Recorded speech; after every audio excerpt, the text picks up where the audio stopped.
never thought anything bad could come from a dating app. Most of my experiences were just awkward coffee dates and people who looked nothing like their photos. Nothing scary, nothing memorable, until I matched with her. Her name was Rose. Her profile was simple, no bio, just a few photos. In one, she was standing in front of a lake at night. In another, she was smiling in a dimly lit restaurant. She wasn't doing anything weird, but something about the photos felt off, like they were taken without her knowing. Still, she was very pretty, and she messaged me first. "Do you ever feel like people are watching you?" she said. Not exactly the typical opener. I replied with a joke, something like, "Only when I forget to close my blinds." She didn't laugh though. Instead, she said, "Good, keep them open." Was this flirting? I should have unmatched right then, but curiosity got the best of me. We talked for a couple of days. At first, she seemed normal enough. She liked horror movies, late night walks, but soon the messages started to feel different. "You're the sexiest guy I've ever seen. I could just eat you up. I can't stop thinking about you. It's like you were made for me." I felt a thrill at first, flattered even, but there was a weight behind the words.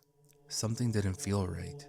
The intensity no longer felt like admiration, but rather obsession. Then the question started. Like when she asked what street I lived on, I told her the neighborhood instead. She responded with, "Close enough." Another time, she asked what side of the apartment my bedroom window faced. I asked why. She just replied, "I'm just wondering." The conversations always drifted back to me, my schedule, my habits, whether I lived alone. It started to feel less and less like flirting, and more like an interview. After about a week, she asked if we could meet. I suggested a cafe downtown, somewhere public. She said she preferred somewhere quieter, with less people. I insisted on the cafe. She agreed, but something about the way she said "sure" felt reluctant. On the day of the date, I wore something simple, a dark green sweater and black pants. She texted me that she was running late. I got to the cafe anyway and waited.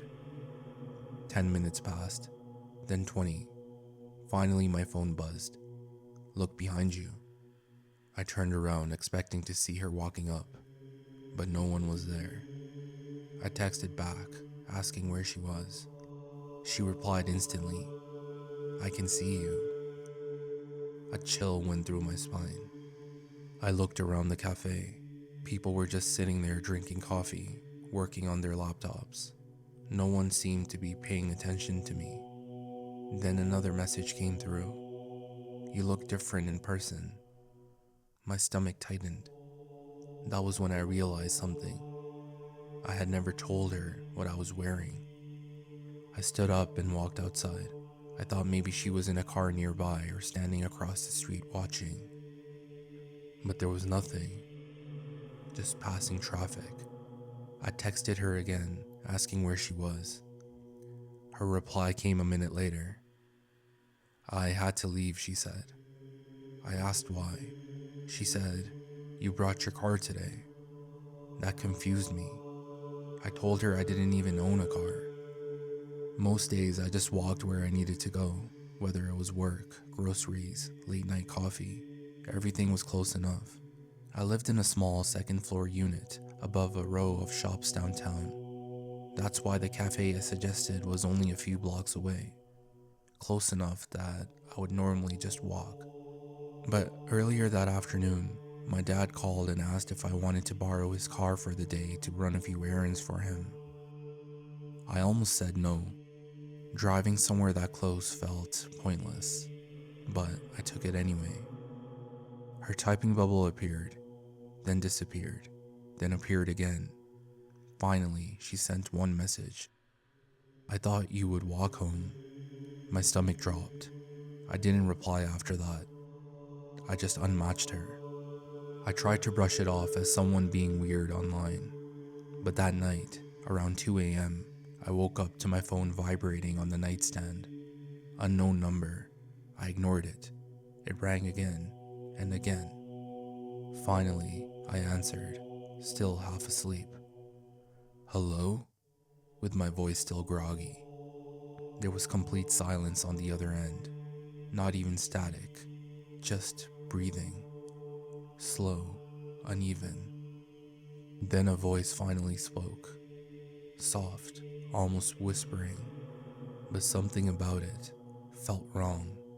Like a man trying to force his voice higher, trying to make it sound like a woman. I like your window, they said. I sat up instantly. What? I like that you keep your blinds open. Do you like being watched? My heart started pounding. My bedroom window was right beside my bed. The blinds were partially open. Slowly, I turned my head towards the glass. And that's when I saw it. A silhouette of a figure standing across the street below a dimly lit streetlight. Completely still, too dark to make out any features.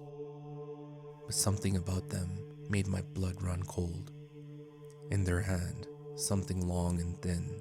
I couldn't tell what it was at first. Then the light caught it just for a second, a glint of metal, and in that instant, I knew, unmistakably, it was a knife. I fumbled with my phone, hands shaking so badly I could barely dial 911. Officers are on their way. Do not leave your apartment, the dispatcher said. By the time the police arrived, the figure had disappeared, but the unease it left behind lingered. They never found the person responsible. The next day, the calls started. No words, just a deranged laughter on the other end. Sometimes soft, sometimes loud, but always wrong. Then, that evening, a knock came at my door. A small package had been left on the mat. No note, no sign of who delivered it. I hesitated. Something about it made my skin crawl. I reached for it, hands trembling. Inside was a doll. At first, I thought it was some twisted prank, but my stomach sank the moment I saw it.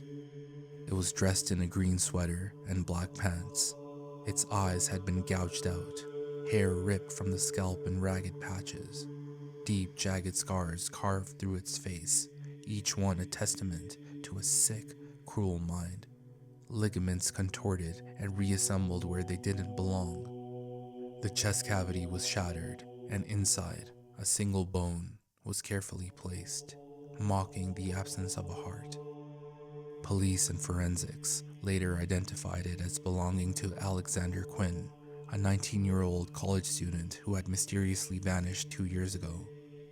Beyond identifying the bone, the case went cold, and so did any hope I ever had of feeling safe again.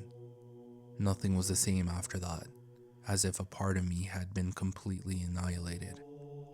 Even after leaving the apartment, moving to a different state, changing my number, changing my routines, I still couldn't escape it. The calls, the laughter, the shadow, the doll, they never left me. I can't trust anyone. I work from home. Everything is delivered, yet I fear opening every single package. My blinds are always closed. The lights are always on. I take my medications just to keep me from losing my mind entirely. I am nothing more than an empty shell of myself, no different from that lifeless doll, completely destroyed, twisted beyond recognition. Despite that, the therapist kept telling me to move on, that I had a new life now. I wanted to believe them. I wanted to move forward. One lonely night, I caught myself checking the dating app again.